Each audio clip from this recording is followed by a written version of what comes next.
So Kim Jong Un then in China, his train passing into the country in the early hours of this morning. And we just got that news coming into us that his train has now been seen in Beijing itself, in fact. Already this historic picture of the North Korean leader smoking a cigarette alongside the Chinese foreign minister.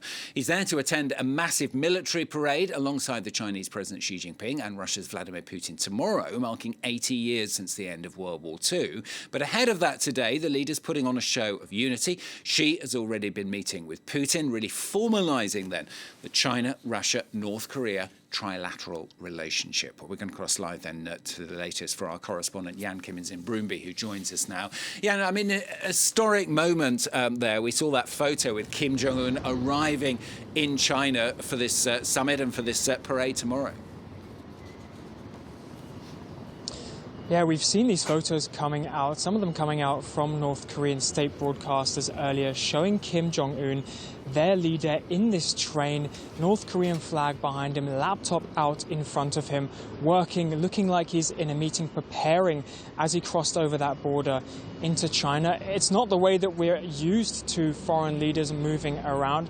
I think he probably will be the only person arriving in Beijing on a train, but it's certainly a way to arrive in style and to draw a lot of attention, as he has been doing. And that attention really focusing now on that relationship between Kim Jong Un, China's Xi Jinping and Russia's Vladimir Putin. Now, we know that Kim Jong Un has met these people before. He's met these leaders previously, but this is going to be a big opportunity for the North Korean leader to stand out on the global stage. It's the first time he's going to be attending a big multinational gathering like this. And not only that, it's a multinational gathering that also has these big giants of global diplomacy, Vladimir Putin and Xi Jinping, who he will be meeting with, engaging with over today and tomorrow, and will be discussing their relations between Pyongyang, Moscow and Beijing. North Korea has already said that they're expecting cooperation between North Korea and China to grow moving forward. South Korea, for its part, has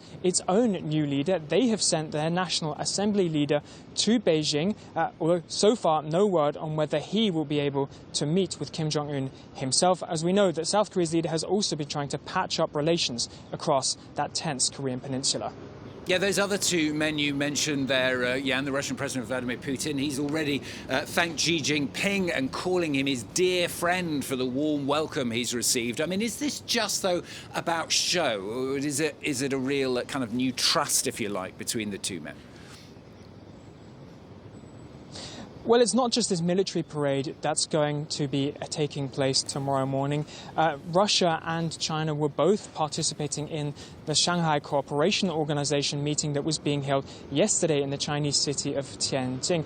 And it's a symbol that China has really tried to make an event out of this. It's not just got the military parade, it's also gathered some 20 heads of state, some 20 leaders from around the world in its Chinese city for more substantive meetings. Out of that, there were some more substantive results that we heard from as well. China pledging some $300 million, almost $300 million to the member states in the coming years, also suggesting setting up a bank.